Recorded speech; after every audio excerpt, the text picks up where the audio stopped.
Good day, grade 12 learners. Welcome to today's economics lesson. My name is Leah Mufokeng. This lesson is brought to you by Gauteng Department of Education in collaboration with Sci-Bono Discovery Center and broadcasted by Phakama Research and Development. With me in the studio, I am with Ms. Duduzile Vedboy, who will be co-presenting with me. So like I've mentioned that today we are dealing with the topic of national aggregate. This topic did not start only in grade 10. It hasn't started in grade 12. It started in grade 10 and is progressing to 11 and is also going to be taught now in grade 12. So let's look at what you're supposed to learn. So let me take you back to grade 10. In grade 10, focus on the text that is highlighted in red. In grade 10, you were taught how to derive GDP and how to derive GNI. So you were also taught how to define it and how to eliminate it through their importance. So you learned how to do the definition, the composition, the importance, and the comparison in grade 10. In grade 11, that's where your national aggregates, the calculations were done using the three methods, which is the production method, the income method, and the expenditure method. Now in grade 12, we're still continuing with the same three methods of calculating national income and also how to convert GDP into GNP. Then later, in the next lesson, you will be taught about the multiplier, how to draw the graphs, how to interpret it, and how to answer questions relating to it. So today, we're starting at looking at the essay, giving you the tips and the hints on how to answer an essay type question. So in economics, essay types questions are two-folded. What do I mean when I say essay type questions are two-folded? Is that you will find two questions in one. We have the main question out of 26 marks and the additional question out of 10 marks. Like it's appearing here. The main part, this is the main part of the question. So the main part says, discuss in detail the markets in the four-sector model in the circular flow. The marks is 26 marks. And then the additional question, says, evaluate the role of the businesses in growing the economy for 10 marks. So if you add these marks, it will give you how many marks? 36 marks. But here it's written that the total for this essay is 40 marks. So we need to find where does the 4 marks comes from. So we have what we call IMAC. What is IMAC? When you answer an essay, you need to have an introduction. The I stand for introduction, and the introduction will carry 2 marks. And then the M stand for main part, meaning that you'll be responding to this first question. It will carry 26 marks. Then the A stand for additional part. It stands for additional part, and this additional part carries 10 marks. That's when you'll be responding to the second question. So C stands for conclusion.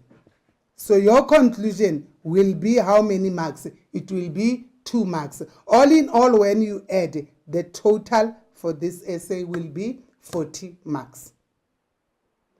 So the tip, remember I mentioned that my role today for this particular essay is to guide you so that you can get more marks if you are exposed with this type of a question where you have to answer an essay. So my tip for you today is that try by all means when you're studying and preparing for essay type questions, you can use mind maps.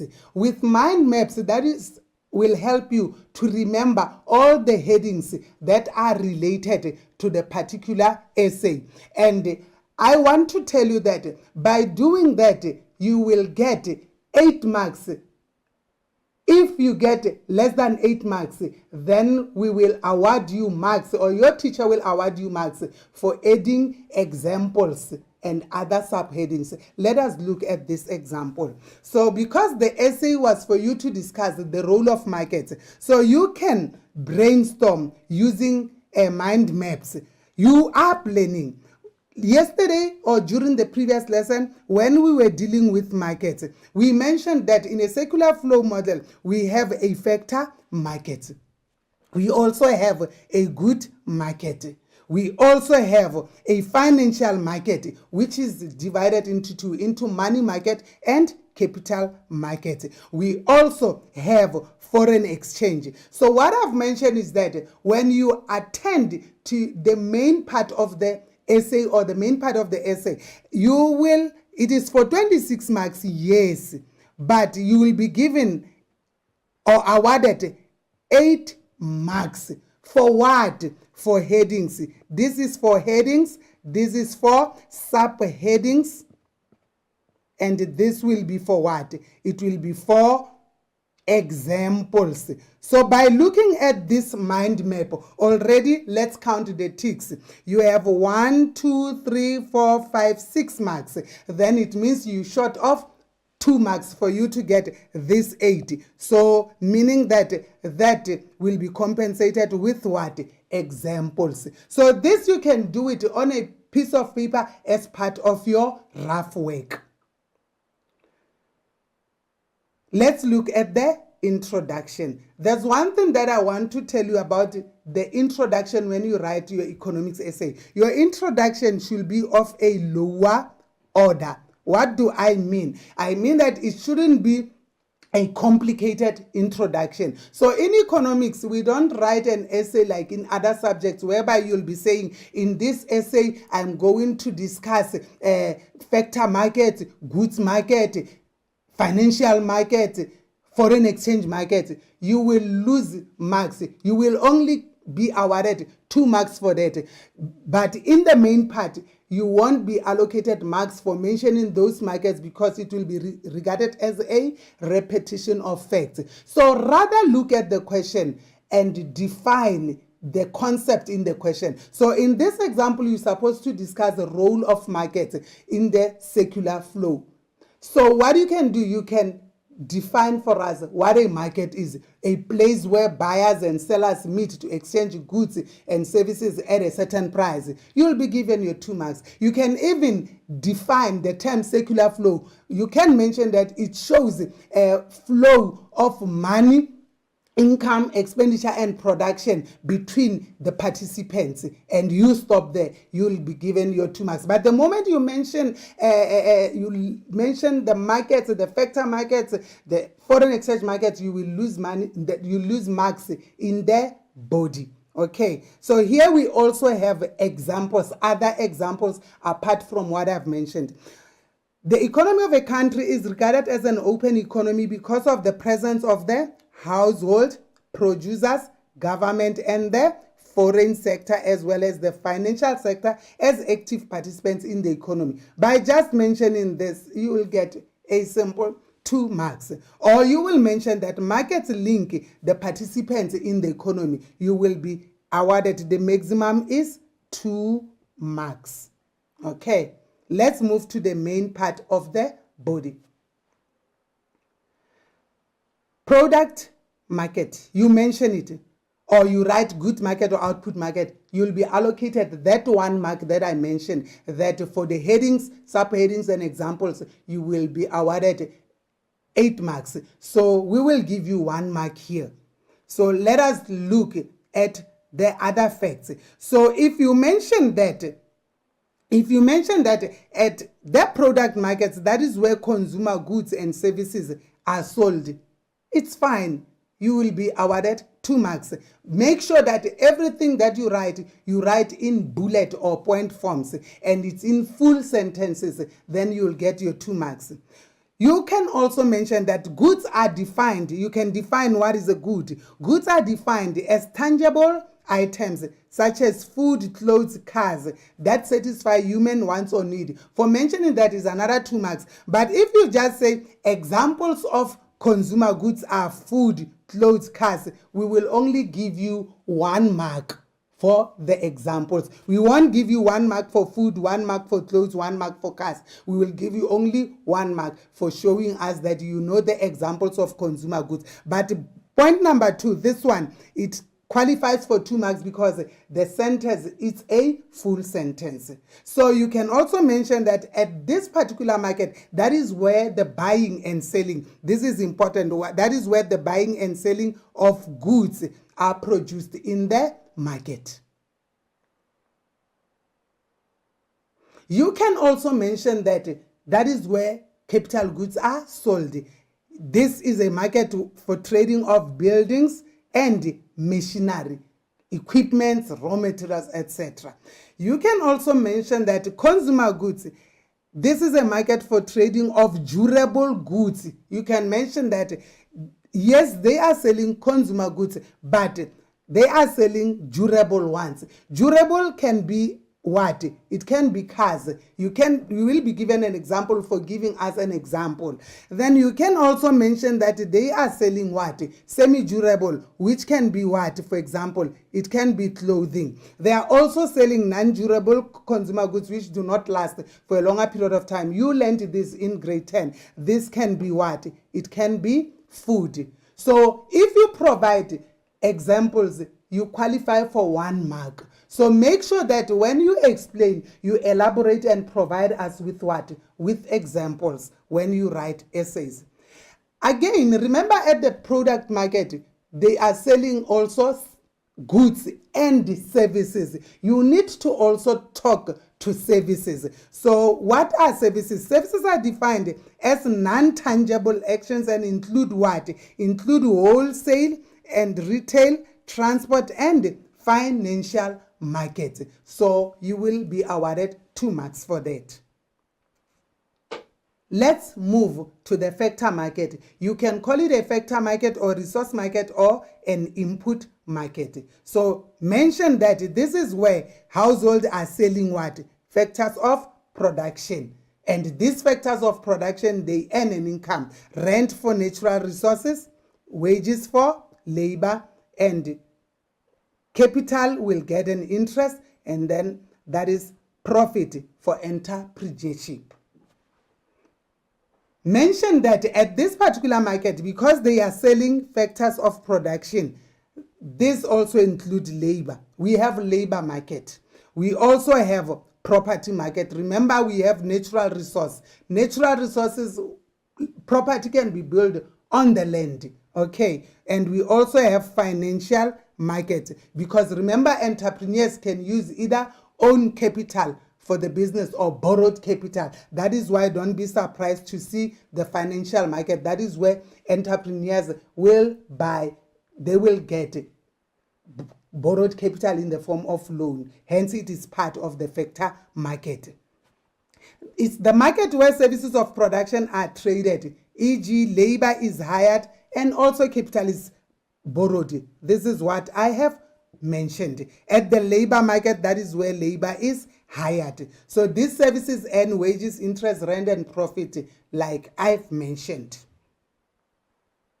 Let us look at the financial market. For just mentioning financial market, you qualify for 1 mark.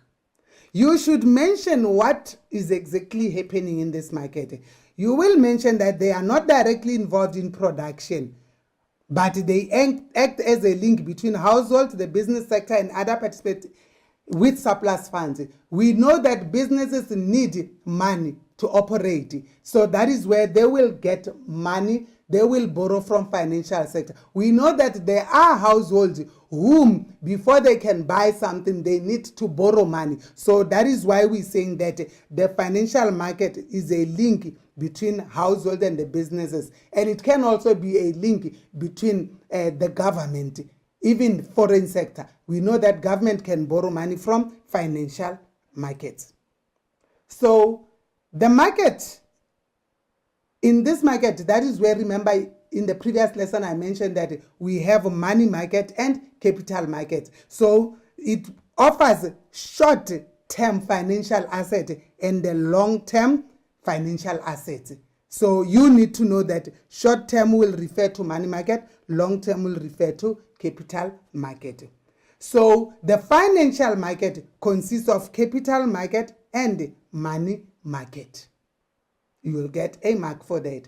Provide us with an example. In the financial market, that is where we find banks, insurance companies, and pension funds. Can you see that there is only one tick? We don't give one tick for banks, one tick for an example of insurance company, one tick for pension funds. No, it's only one tick for providing us examples for this particular market.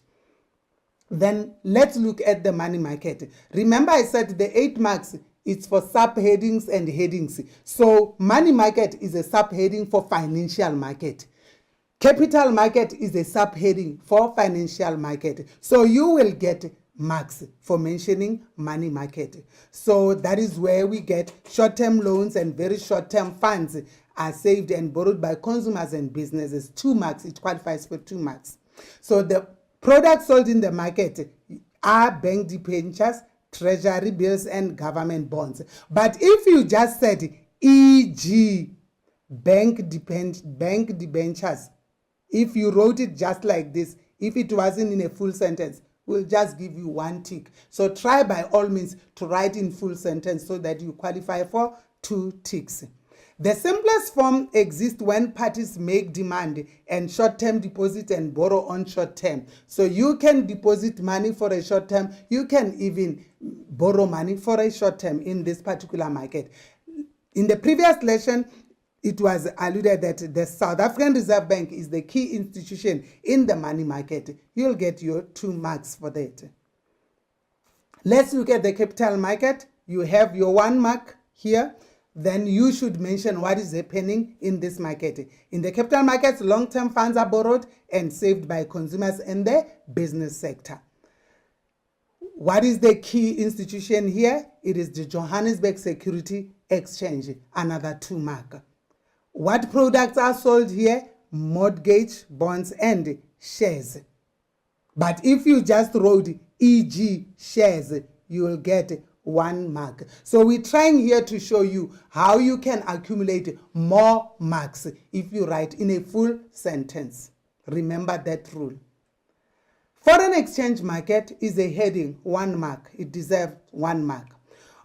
On the foreign exchange market, businesses buy or sell foreign currencies to pay for imported goods. 2 marks for that. This transaction occurs in the banks and consists of electronic money transfer from one account to another. So this is that type of market whereby you don't have to meet, the buyer and seller don't have to meet. It can even happen electronically. So it can also take place at the banks. We have leading centers or foreign exchange markets which are leading in the world. We have the London, we have New York, we have Tokyo foreign exchange markets.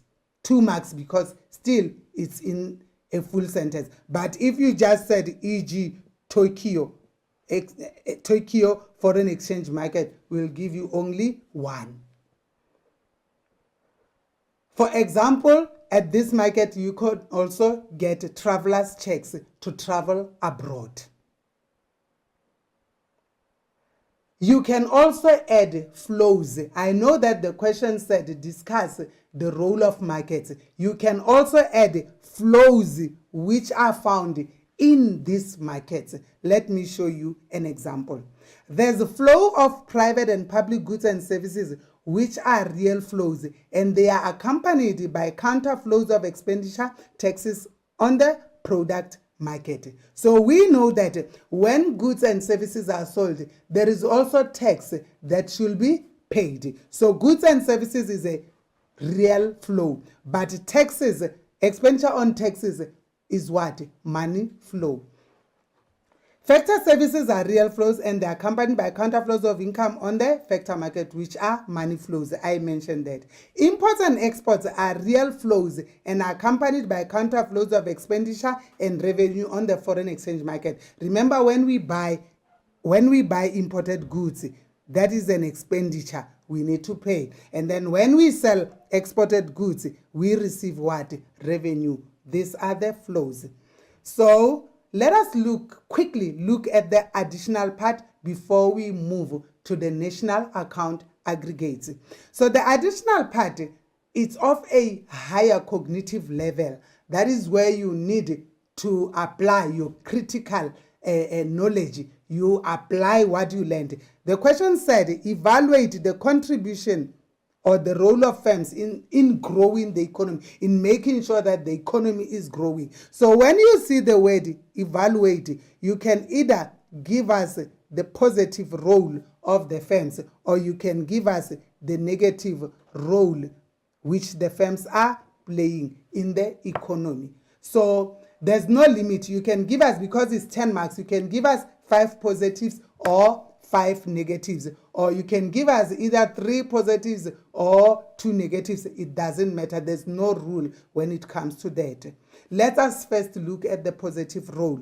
With the positive role is that we know that the firms or the businesses or the private sector create job opportunities for their households. They even buy factors of production at a factor market. So they employ different factors of production, which involves even employing the workers. That is positive.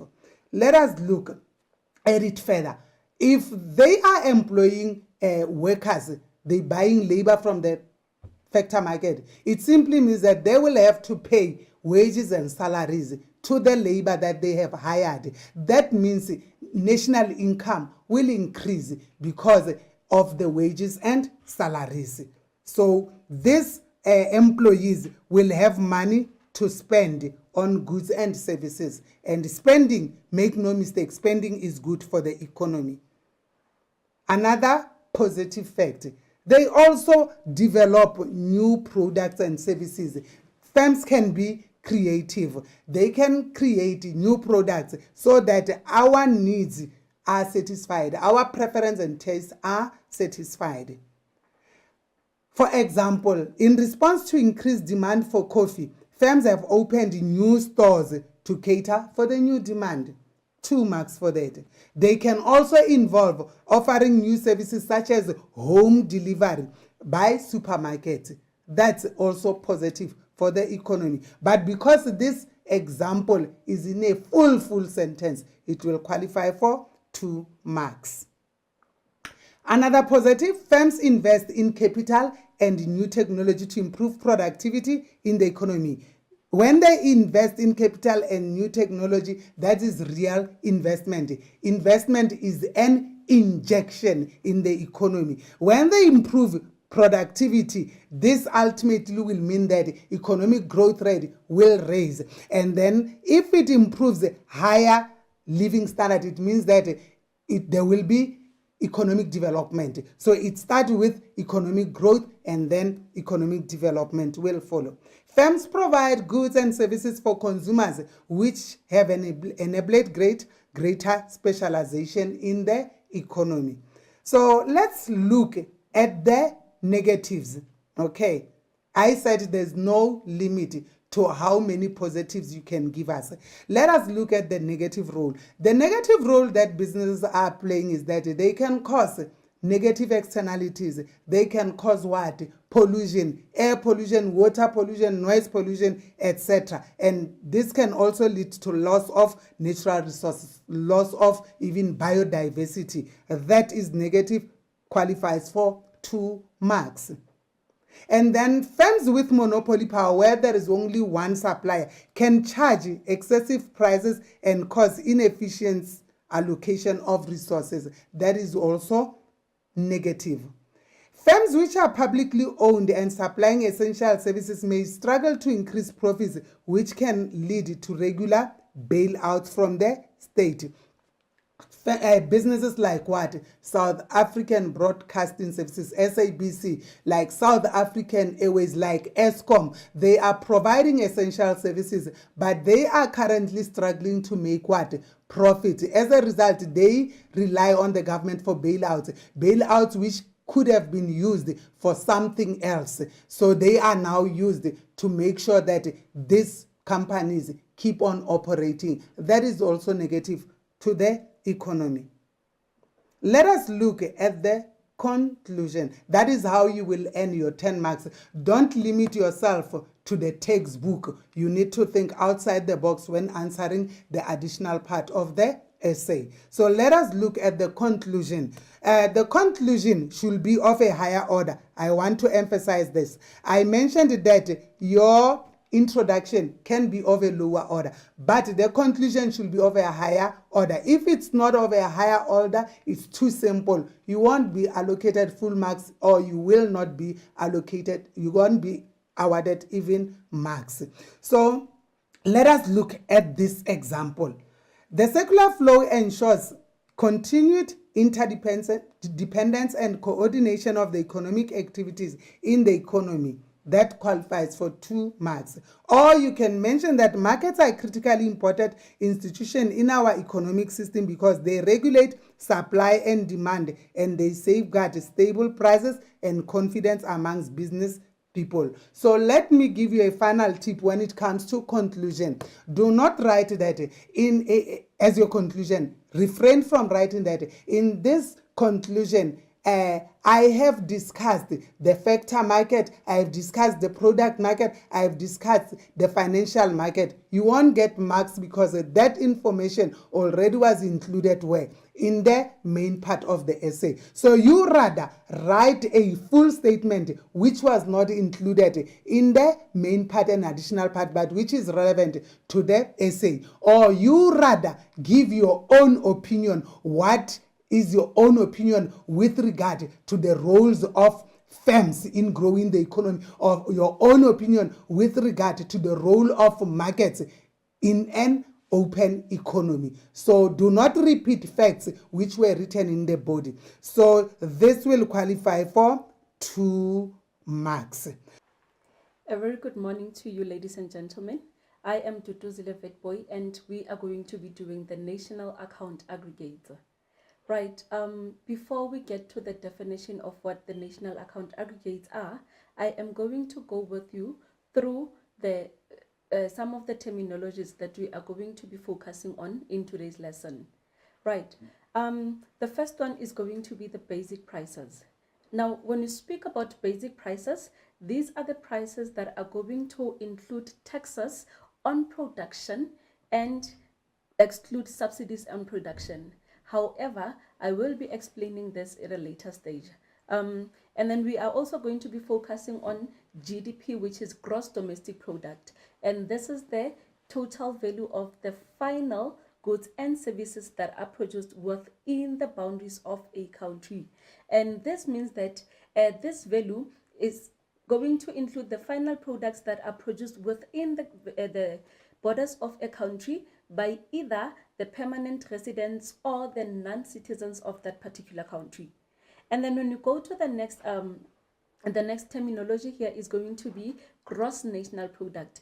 Now, when you speak about gross national product, we are mainly referring to the total market value of all the final goods and services that are produced by the permanent residents. Now, this particular terminology simply may refer to the goods and services that are produced within the borders or outside the borders of a country within a specific period of time, of course. And then we also come to what you call the expenditure method. Now, with the expenditure method, this method mainly focuses on GDP at market prices, or rather calculating GDP at market prices by adding spending by all the main participants, or rather the economic units. And then now we come to what you call the income method. And this method is going to be providing us with the value of the income that is going to be the value of the income that is going to be received by the four that is going to be received by the 4 factors of production. And then we come now to the market price. Now, when you speak about the market price, this is going to be the price of goods and services that is going to be paid by consumers, meaning that taxes and subsidies would have been included in this particular market price. Now we go to the next slide. Now in the next slide, we found certain terminologies as well that will be important in today's lesson.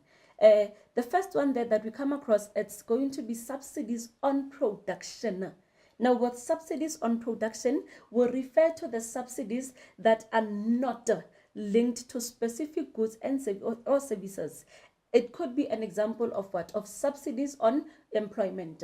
And then when you come to subsidies, remember I said on production, and now we're speaking about subsidies on products. Now, these subsidies on products are linked now to the value of a specific good or a service. Now, when we come to taxes, we know that taxes are going to be compulsory payments that are made to who? To the government by different economic units, meaning the households, businesses, as well as what? The foreign sector, if it's, of course, in an open economy. Right, now when you come to the next terminology here, we find taxes on production first. Now with the taxes on production, these are taxes that are not linked to specific goods or services, meaning these are the taxes that will be paid on, or rather the taxes that will be levied on what? On buildings, on land, etc. And then when you speak about the taxes on products, with the taxes on products, these are going to be the taxes that will be linked to specific goods or services. And a very typical example of this particular tax is going to be your value added tax that is paid by us as consumers. And I think we are all aware that our value added tax has now moved from 14% to 15% of the value of that particular product. Right, now the next method that I'm going to be highlighting on right now is going to be the production method. Now with the production method, this is where we are going to be determining the gross domestic product by adding the value of what? Of each stage of the production, which is of course now the primary sector, secondary sector, as well as the tertiary sector. I will be alluding to those at the later stage. Now, I did say that I was going to come back and explain when we're talking about national account aggregates, what is it that we're talking about? Remember that Mufokeng did mention the fact that you guys have been doing this from grade 10, and then some of the information was added to you in grade 11, and therefore in grade 12 we move it a bit a level higher now. Now, the national account aggregates are going to be defined as they are going to be defined as the following. They are part of macroeconomics, and they consist of accounting records of the country's total production, the country's income, as well as the expenditure. Now, these national account aggregates are calculated by using the circular flow model.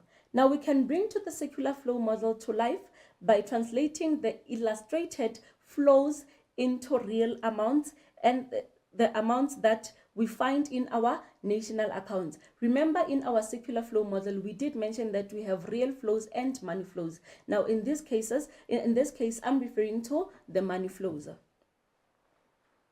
Now, when we speak about these national account aggregates, they are prepared by the South African Reserve Bank, and they are published by the South African Reserve Bank in their website, which is www.reservebank.co.za.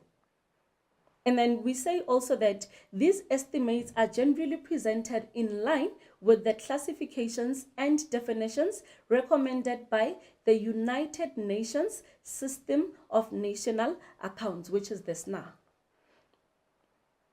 And then we have three economic processes that represent the method of calculating GDP and the main national accounts. And these particular methods are going to be one, the production method, which focuses on GDP. Remember, we said that GDP is going to be the total market value of the final goods and services that are produced within the boundaries. And this production may take into account production of the goods and services that are produced by either the citizens of that particular country or the non-citizens, meaning the foreign nationals. Now we move also to what? To what you call the income method. Now with the income method, we refer to what you call the gross domestic income. Now with the gross domestic income, this gross domestic income provides us with the measure of the income that has been received by the four factors of production.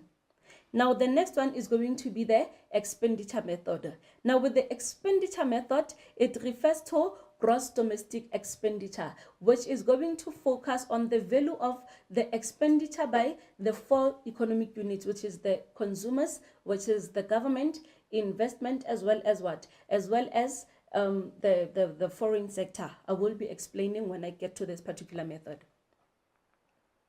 Right. Now, we focus now on the uses of our national accounts. Firstly, we say that the national accounts are going to be useful in indicating economic activity, whether there is economic activity within a country or not. And then secondly, we use these national accounts to measure economic growth from one year to the next, meaning in an annual basis. Right. And then also, these national accounts are also used to determine the standard of living in a country, and then also to compare prosperity levels among the country. Right. Now, I want us to look at this particular table. Remember, I spoke about basic prices. Now, when you look at this particular table, you see that we have the expenditure method, the production method, as well as the longer one, which is now the income method, right? I will be alluding to them. However, I just want to make you aware of something right now, that with the production method, if you look there, we have value added by primary sector, secondary, value added by tertiary sector, and then we have now GDP at basic prices, right? And then I also want to make you aware that with the income method, we have the compensation of employees, we have consumption of fixed capital, net operating surplus, GDP at factor cost, and then we add taxes on production minus subsidies on production, and therefore we get our GDP. Therefore, we get our GDP at basic prices. Now, what I want to make you aware of is the fact that when you speak about your GDP at basic prices, they are not calculated the same in the two method. Of course, in the expenditure method, we do not have GDP at basic prices. Now, with our production method, you only get GDP at basic prices once you have added the value of your primary sector, your secondary sector, as well as your tertiary sector. That is how you get your GDP at basic prices. Now, with the income method, it is not going to be the same method that you are going to use to get your GDP at basic prices. Now, with the income method, we can just skip the compensation, consumption, and then just go straight to what? To GDP at factor cost. We say that once you have your GDP at factor cost, you add taxes on production, and then you subtract your subsidies and production. And that is how you are going to get your GDP at basic prices. Please do not confuse the two. Right. Now we come to our expenditure method here. Now, with the expenditure method, the components that are available there are going to be the following.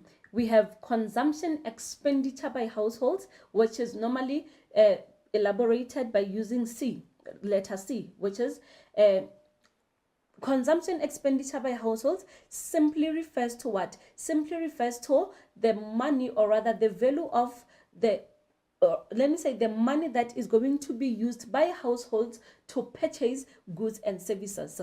And then when it comes to gross capital formation, you see here it's an I. Now remember that I represents investment. So this is going to be the value of all the investment by what?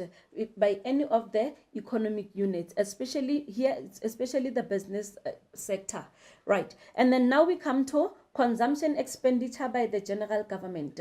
Good people, now with the consumption expenditure by the government, this could be the goods and services that the government that the government purchases to satisfy our individual needs, or it could be the goods and services that the government use to satisfy our collective needs. Therefore, all these are going to form part of what? Of consumption expenditure by the government. And then we also have what you call gross domestic expenditure. I did explain it to say that this is going to be the value of the money that is spent on goods and services.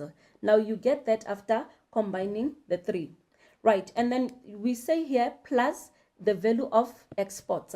Now we know that exports represented by letter X, they are going to refer to what? To the goods and services that we are going to be doing what? That we are going to be selling to other countries. Hence, the value is a positive one. That is why we add, because exports, we know that they are an injection into the economy, right? And then we minus imports, which is represented by letter M, because we understand that when we import, it is when we sell goods and services to other countries. Therefore, it means that we are leaking money from our economy. That is why we find that we say less or subtract or minus imports, or rather the value of imports. And therefore, we are going to find there now the expenditure on GDP at market prices. Now, good people, in the previous slide, you will realize that there is one particular value that I did not include. Now, this is the value, or rather the component, the residual item. Now, when you speak about the residual items, it is going to comprise, you know, sometimes when additions are being made, because human error does happen at sometime, you find that maybe, let me make an example to say that there is a value of C which was not included, right? Which was not included in calculating what? In calculating our gross domestic product, gross domestic expenditure. Then that is where the residual item is going to come in. If they realize at a later stage that our values do not tally together because we failed to include a certain value, the value will not be added under C, which is consumption expenditure by households. Rather, it will be added under what? Under residual item, meaning that it is going to be, the residual item is going to be the value that was omitted when the calculations was made in the first place, right? And then we come to what? To we adding the export of goods and services, and then import of goods and services are being subtracted. I did allude to this. Now, can we please go to the next slide? Now, with the next slide, we are going to be now looking at the conversion of domestic figures to national figures. Now, we look at how do we, let me do this, how do we convert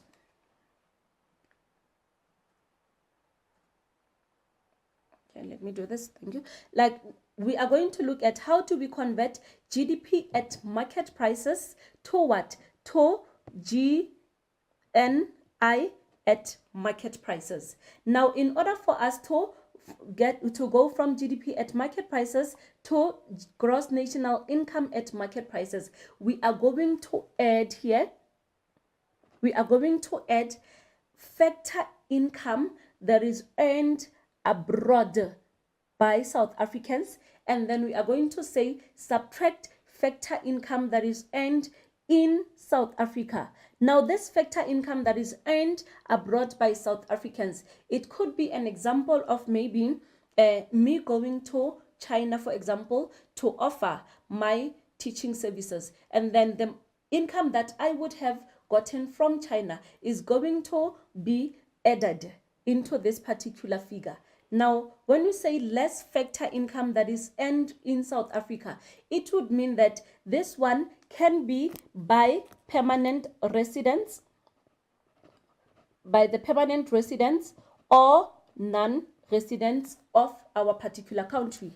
So the income that they would have and from the factors of production that they use, it's going to be minused or rather subtracted from this value in order for us to get our gross national income at market prices.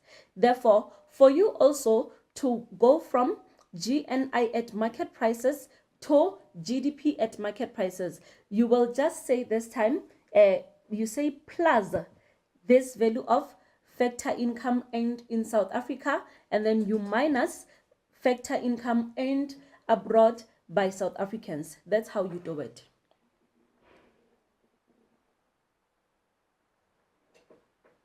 Now I'm going to be now moving to the production method, or rather the output value added method. Now the method, like I indicated, that it takes place in the primary sector, the secondary sector, as well as the tertiary sector. However, we cannot merely add up all the market values of outputs of all participants. Why? Because we are trying to avoid what we call double counting. Therefore, in order for us to get our GDP using the production method, we are going to need to not include, or rather to exclude, what you call what? The value of the intermediate goods. Now, good people, remember that the intermediate goods are going to be the goods that are used. They are the semi-final goods, or rather the goods that are used in the production of other goods. And then now we come to the components of our production method. Right. Now the first one is going to be the value that is added by the primary sector. Now with the value that is added by the primary sector, when we talk about the primary sector, we know that the primary sector is concerned with the extraction of our raw materials. This could be our mining sector, agriculture, fishing industry, etc. Now when we speak about the secondary sector, we speak now about what? The manufacturers, the sector that is going to be dealing with the manufacturing of our final goods and services, not and services, only our final goods or our final product. Why do we exclude the services? It is because the services are being dealt with in our tertiary sector. Now, having added all these three, the value of our primary sector, secondary, and the tertiary sector, it is then whereby we find now our GDP at basic prices. Right. Now, remember I said with the production method, the GDP at basic prices does not include our taxes and subsidies. Now, when you speak about the taxes on products, I did mention the taxes on products, but let me just quickly add the fact that our taxes on products are going to be focusing mainly on the taxes. When you say products, then you must know that these are the taxes that will be paid by who? By the consumers, right? And then we are going to say once again less subsidies on products. Now with the subsidies on products, I can make an example of the subsidies on brown bread, which is levied on the government to ensure that brown bread is cheaper, so that we are able to do what? To purchase more of it for health reasons. Right, and then after we have subtracted our subsidies on products, that is where we are going to find our GDP at market prices. Now remember, at market prices, I said a market price is going to be the price that is found on the shelves when we buy our goods and services. Right, and then now we come to what? I've already alluded to this. This is only another way that is showing us how to the method that is used to calculate what? The production method. If you look at this, it still repeats the same thing that I spoke about: primary sector plus secondary sector plus our tertiary sector. And then here they change, they don't say GDP, but rather they say GVA at basic prices, which is gross value added. It is still one and the same thing. It depends only on the kind of textbook that you use. And then now after getting our GVA at basic price, we add tax minus subsidies, we still get our GDP at market prices. Right. And then we come now to the income method. Now remember we spoke about the income method, and then I said to you that the income method is going to address what you call the GDI, which is gross domestic income. And then I said to you that the gross domestic income is going to be focusing, or rather it gives us the value of what? Of the income that is earned by the factors of production. Right. Now the method that is used to calculate income, or rather GDI, is going to be as follows. We have compensation of employees. Let me just quickly go to the method. I'll get to the concept thereafter. We have compensation of employees plus net operating surplus plus consumption of fixed capital, and then we get what? Gross value added at factor cost. Now, after this, we are not done calculating our income, our GDI. Now we are still going to have to add other taxes on production, and then we minus other subsidies on production, and then we get our gross value added at basic prices. Now after this, we are still not done. This is just one of the subtotals. Now for us to get to our GDI, it means that after getting our GVA at basic prices, we still have to go and add what? Taxes on products, and then we also add what? We don't add, but rather we subtract subsidies on products, and therefore our final answer is going to be this one, whereby we get now our GDP at market prices, or you can call it the gross domestic income. Now, good people, let me just try and explain some of the concepts that are new to us here. Now, when you speak about the compensation of employees, we are mainly referring to what? To the gross wages and salaries of employees, right? Because it does say that it's compensation of employees, meaning this is the income that you would have gotten after rendering your labor services as an employee, right? And then when you talk about the net operating surplus, usually the net operating surplus in very simple terms is going to refer to profit. Now, profit, we know that we get profit once we have said revenue that we get from the sale of our goods and services minus all the costs that are associated. I will be alluding to this at a later stage once again. Now, we also have what you call the consumption of fixed capital. Now, with the consumption of fixed capital, remember, good people, that when we use our fixed capital, at times they lose value, right? Even a very simple example that I can make from your household. When you do your landscaping, right, you know that, or let me just, in your kitchen, the knife that you use to peel your veggies, we know that after some time, it is going to need some maintenance because it would not cut the same way as it was new. So when we say that they lose their value, it means that our fixed capital does not, or rather is not able to perform its duties in the production process as it used to before. So now this value is going to be added as consumption of fixed capital. Now after adding our consumption of fixed capital, we get our gross value added at factor cost. Now when we talk about factor cost, we are talking about the cost of the factors of production. If you look at these three, I said this one. Now, if you look at these three, I said this one is going to be compensation of employees. Remember, employees are compensated for the labor, which is a factor of production. Profit is gotten by what? By who? By under our factors of production. We know that we get profit as an entrepreneur, right? And then with consumption of fixed capital can form part of what? Or rather, we get this when we talk about investment. Right? Now, that is why I'm saying to you that factor cost is going to be the cost of the factors of production. And then we go to other taxes on production. Now, remember that I said that with other taxes on production, these are going to be the taxes that will be levied on the production process, meaning they will affect who? The producer and not the consumer. Now, also with the subsidies on production, we also refer here to what? To the subsidies that the government will probably give to who? To the producer and not the consumer, to make the cost of production less.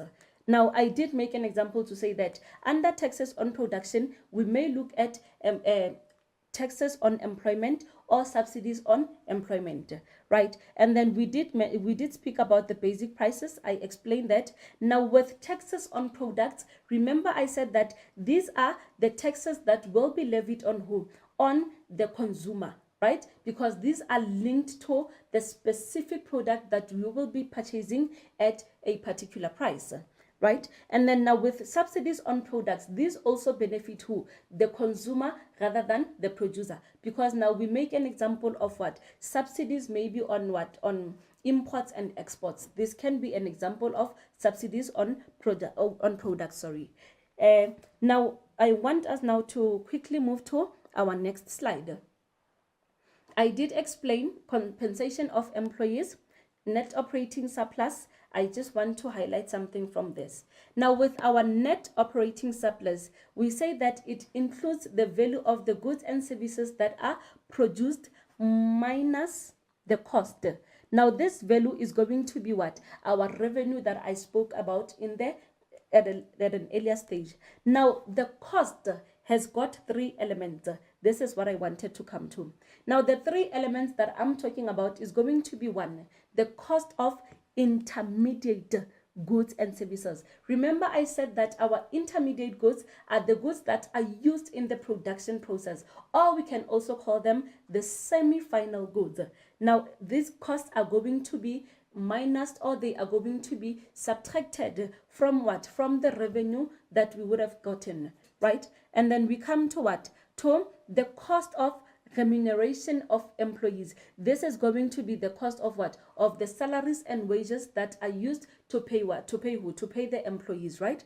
And then we come to another cost, which is the cost of consumption of fixed capital, the maintenance of our fixed capital that would have lost its value in the production process.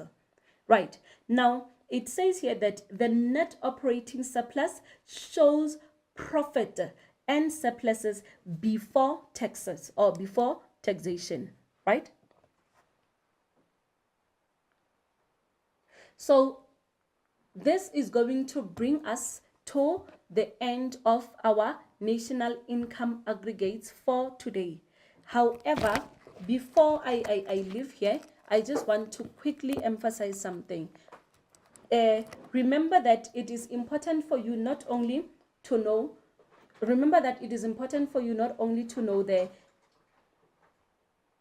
theory in terms of the national account aggregates. You must also ensure that you understand the different methods that are used to calculate these national account aggregates, and also how to convert different I just quickly want to show you something in terms of the conversions. Also, how to convert different basic prices, factor cost, etc. For example, if you want, let's say, to convert factor cost to basic prices, you are going to say plus taxes on production minus subsidies on production, and then you get your basic prices. Now, for you to go back from basic prices to factor cost, you are going to say basic prices now plus other subsidies on production, and then you say minus other taxes on production. That is when you go back up. And then now, for you to get from basic prices to market prices, you say plus taxes on products minus subsidies on products. Also, when you want to go up from market prices to basic, then you're going to say market prices plus subsidies on products minus taxes on products, and then you get your basic prices.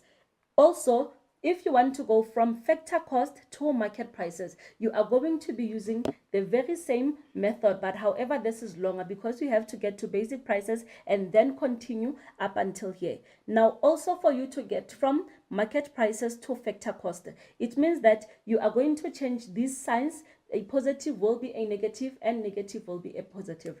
Meaning you say market prices plus subsidies on products minus taxes on products. Then you get your basic prices, and then you continue once again and say plus other subsidies on production minus other taxes on production, and then you will get your factor cost.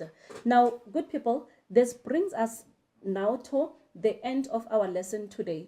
I am going to hand over to Mrs. Mofokeng. Welcome back to the economics class. Remember, after every teaching, there must be assessment.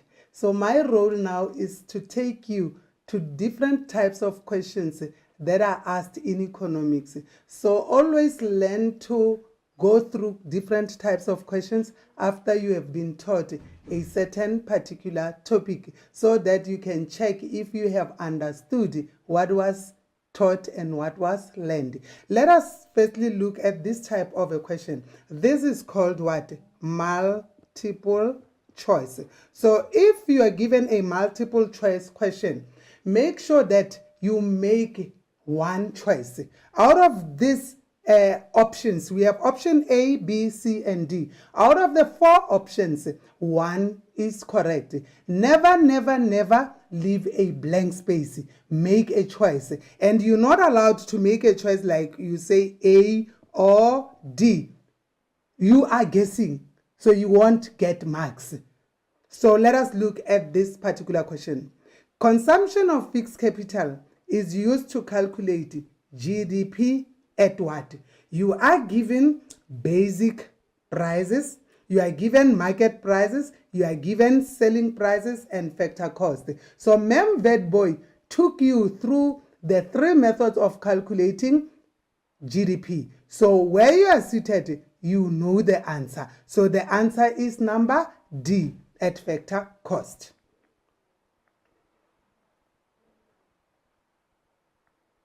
So this is your answer. Clearly, you can even see that this particular, where you see the word consumption of fixed capital, this is the income method that you did with Ma'am Vetboy.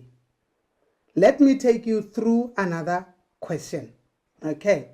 In the previous lessons, you learned about injections. You also learned about leakages. So the question here, a leakage. The question here is that when I plus G plus X is greater than S plus T plus M, the level of national income will do what? Will it rise? Will it fall? Will it remain the same, or will it fluctuate? Obviously, if injections are more, investment is more, government spending is more, we are exporting more, the level of national income will do what? It will rise. Your A will be the correct option.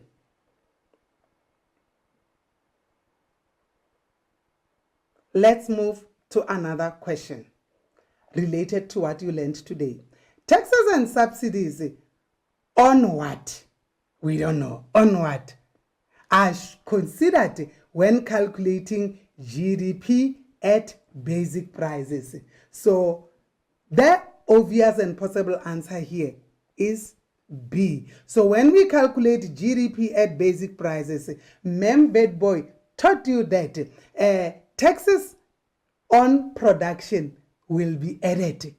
Subsidies on production will be subtracted, and we will derive GDP at basic price. So this makes number B to be the correct answer. So let's move to short questions. Multiple choice is a short question. Let's move to another type of a short question. For 2 marks, we call them middle order questions. For 2 marks. The question can be identified with how, what does, why does. So this one is, it starts with a how, the word how. How will the scenario I plus G plus X, which is injections, greater than S plus T plus M, which are leakages, how will this affect national income? Obviously, you saw this question in the multiple choice. So if our injections are high, obviously national income will rise because injections are higher. But you write this in a full sentence. Don't write that it will rise or, yeah, it will increase. Write it in a full sentence and elaborate. It will rise because. This is an elaboration. Okay. So let us look at the next question. What effect does taxes and subsidies have on the calculation of basic prices? So this helps us to convert basic prices to GDP at product and market prices. Okay, that's for 2 marks. We're still on the short questions. Why does South Africa prescribe to the system of national account as stipulated by the International Monetary Fund? In the beginning of the topic of circular flow, in the previous lesson, we mentioned that South Africa is using an open economy. So if we are doing business with other countries, we will be measured against international standards. So even when we submit data related to GDP, it should be the one that it can also be used internationally. So when you respond, you will say South Africa must comply with international best practices in terms of the provision of national accounts data. Remember, this data of national accounts can also be used to compare the prosperity of South Africa in terms of the prosperity of other countries. So for comparison, that is important. Let us also look at another short question for middle order. The question is, what is the purpose of residual item when the expenditure method is used to calculate national income? I heard that Mem Vetboy again explained to you that when we use the expenditure method, somewhere we need to cater for residual item. So you also need to know its purpose. You can be asked for 2 marks. So the residual item takes into account errors and omissions. Sometimes when you deal with figures, you make errors. You even omit certain figures, not deliberately. So we will use the residual item so that it is a balancing item in the GDP and GDI equation. That again will be 2 marks. Let us look at the last one before we move to other types of question. This is still a short question for middle order. What is the main purpose of subsidies on production? Remember, the government can subsidize the production of a particular product. If, for example, petrol price is very expensive and it is so costly for the producers to produce it, the government can subsidize the production of petrol to make it cheaper for the businesses to produce. So the purpose should be that it will reduce the cost of production. Remember, who is subsidized? The producer. So the cost of producing that item like petrol should be less, not expensive. That's 2 marks. Or subsidies on production can be used for the purpose of encouraging what? Goods to be exported, encouraging South African firms to produce goods for the international markets. Or you can mention that subsidies will even benefit the consumer because it increased the production of certain goods, whereby you find that the businesses were unable to produce more. So the government will subsidize and the businesses will be able to produce more of this product and the consumers will benefit. Only for 2 marks. So I want us to move quickly. Let's move quickly to other questions. Okay, I will select them for you because of time factor. The question can be, differentiate between subsidies on production and subsidies on products for 8 marks. This type of questions, we call them what? Paragraph. We call them paragraph questions of middle order.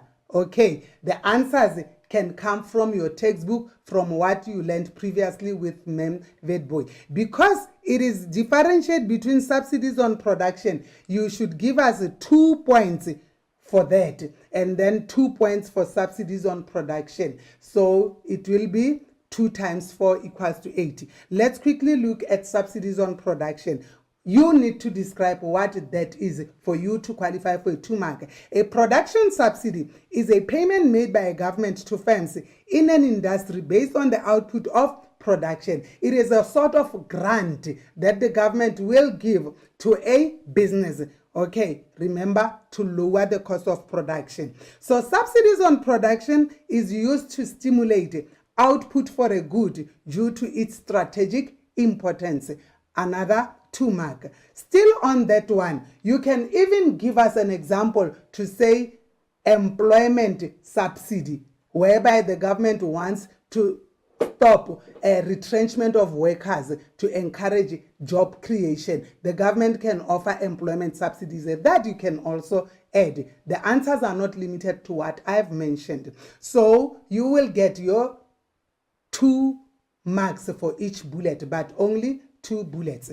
Then let's look at subsidies on production. You need to also explain what it is so that you can get your 2 marks. So subsidy of products are subsidies payable per unit of a good or service produced or imported. You find that the government, for example, is subsidizing the bread as a unit, so that bread as a product, so that bread can become affordable to the consumers. 2 marks for that. A subsidy on a product usually becomes payable when the good is produced or sold or even imported. Who pays for that? Us, the consumers. Who receive that subsidy? It's us, even though it is indirect.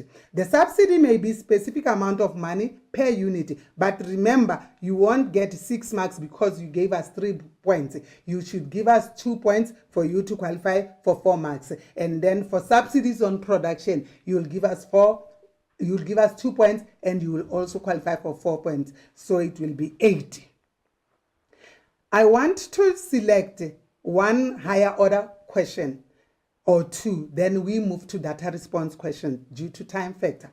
How is expenditure related to income and production? One learner asked me via WhatsApp to say, what is a higher order question? Higher order question is a question whereby you don't have to reproduce what is in the textbook. You can apply your critical thinking skills and even elaborate, link the theory that you learned to the real situation. So the answer doesn't mean that it must come necessarily from the textbook. So it can be even in the form of examine, analyze, evaluate, how is, why is, what does. Those type of questions, they are higher order. So let us look at a question here. It says, how is expenditure related to income and production? It can start with a government expenditure, where the government, for example, is involved in a big infrastructure of constructing bus lanes in the major cities of Pretoria and Johannesburg. That is an expenditure. The government is constructing bus lanes. So this project will require additional workers who will be employed. Those workers will earn an income. Can you see that I've already linked the expenditure to the income? Yes, you can see that. Again, these individuals now have income. What will they do with the income? They will purchase goods and services. And this is what, again, it's expenditure. This will stimulate the demand for goods and services, which will lead to what? Production. As they receive more income, they will need what? To buy goods. As they are demanding more goods, this will lead to what? To more production of goods and services. So production will definitely increase. This is how you should link it. So these employees will also add to greater demand, which will increase level of production, which in turn will increase level of employment and income, stimulating consumer demand. All for 8 marks. So let's quickly look at a data response question. Okay, I want to show you what is a data response question, which is related directly to what you did with MEM. You can be given this. That's why we call it data response question. You can be given a table, a cartoon, or a case study. In this table, you are given national income figures for the year 2018 and for the year 2019. And there will be questions. The first question will be an easy question, and that is where you must get it right. Even the second question will be an easy question. The question is, what method of calculation was used in the table above to calculate the gross domestic product? Let me give you a hint. Let me give you a hint. I want to give you a hint. I'm going back to the table. I'm reversing. By just looking at this table, you see it's written National Income Account of South Africa. Obviously, this income is giving you a hint that the method that is used is the income method. But don't rely on that. Sometimes it can be removed. Look at the compensation of employees. This is an income to the workers. Look at net operating surplus, the profit that the businesses receive after payment of tax. Look at consumption of fixed capital. All these three items should give you a hint to say this is the income method. Okay. That is 1 mark because you didn't have to think.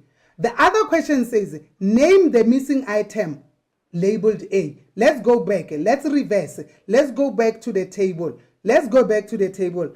Where is it? The A. After the three items, we have gross value added at factor cost. We subtract taxes on production. We have less subsidies on production. Obviously, the answer is what? GDP at basic prices. Is GDP at basic prices, because that also, remember, when you start subtracting subsidies on production and you are adding taxes on production, you know that that is used to derive GDP at basic prices. Let's go back. It's 1 mark. You didn't think. It's only 1 mark. You didn't have to think. It's an easy question. Easy. Okay, let's go to another question. Is it going to be easy? No. This question, we call it what? A moderate question. It's not easy, but it's moderate. Not difficult, not easy. So you are asked to briefly describe the term net operating surplus. Because of the action verb, briefly describe, you don't have to reproduce the definition as it appears in the textbook. You can explain it in your own words. So what is net operating surplus? It is the after-tax surplus of the remuneration of the factors of production. Like I mentioned, that it is the after-tax surplus after the businesses, they have made their profit, but after they have paid tax, this is what they will be left with. We have subtracted. You see the word net, it means something was subtracted. In this case, tax was subtracted for the business to end up having what? Surplus profit. That is 2 marks. Why was the subsidies on products in 2019 less than subsidies on products in 2018? Obviously, this means the government, when the government subsidizes a product, it's not permanently that all these years the government will keep on subsidizing this product. The government can cut its expenditure. When the government cuts expenditure, the government can reduce the amount of subsidies that is offering for certain products. So the reason for subsidies to be less in 2019, it could have been because the government has reduced the number of subsidies per unit on the goods. 2 marks. This one, because it's moderate and it's 2 marks, you must answer it in a full sentence. Let's move to another one.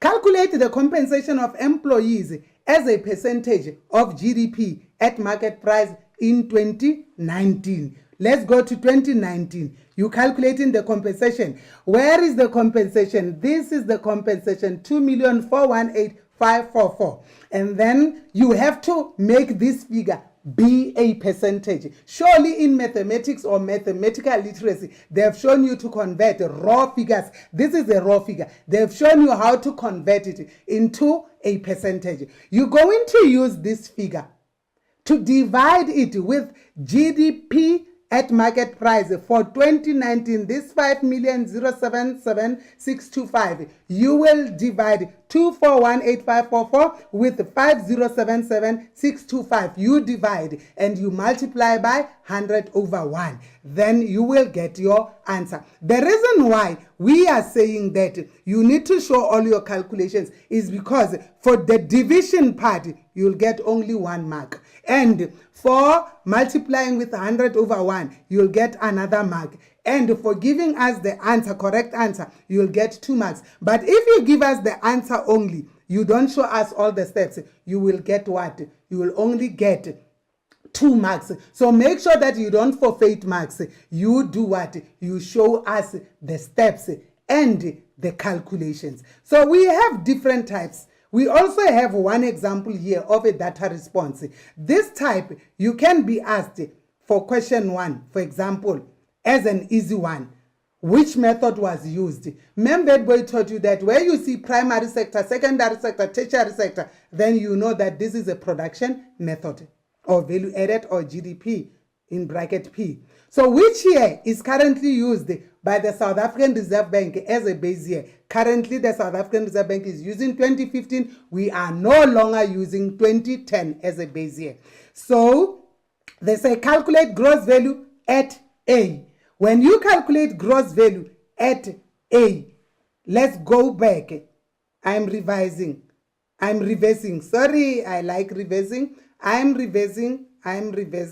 I want to show you that calculations are important in economics. That is when you go into add for 2019, primary sector, you add it to secondary sector, you add it to tertiary sector, and you will get your answer. Okay, so you show us all the steps. Okay, this is how it was done. This is how it was done. But because it wasn't indicated that you must show all the calculation, you will get only, even if you give us only this answer, it's fine. But usually we emphasize that you don't lose marks and show us all the calculations. Then this last question is a difficult, we call it a difficult question because it is for 4 marks. It says, what happened to the value added by primary sector between 2018 and 2019? Sorry, this is moderate. It's 2 marks. It's 2 marks. What happened? There was a decline. There was a decline from 30787 to 29143. You simply go back to primary sector at 2018. You look at the figure and compare it with the 2019 figure. You subtract. And you can even show us that what the decline was. In this case, the decline was 16,732 million. So the last one, this is the one that I wanted to say is difficult. What is the difference between constant and current prices? So with current prices, it measures GDP using actual prices we are using in the economy. It is nominal GDP. We use current prices that we are using in this particular year. So while constant prices are just for effects of inflation. So when you look at constant prices, it takes into consideration that there was inflation or the prices changed. So usually we call it that it is a real GDP because it takes into account those other issues. So it's 4 marks. So it's important for you to familiarize yourself with the types of questions that are asked in economics. So as I'm wrapping this particular session, I want to say to you, thank you for watching this particular session.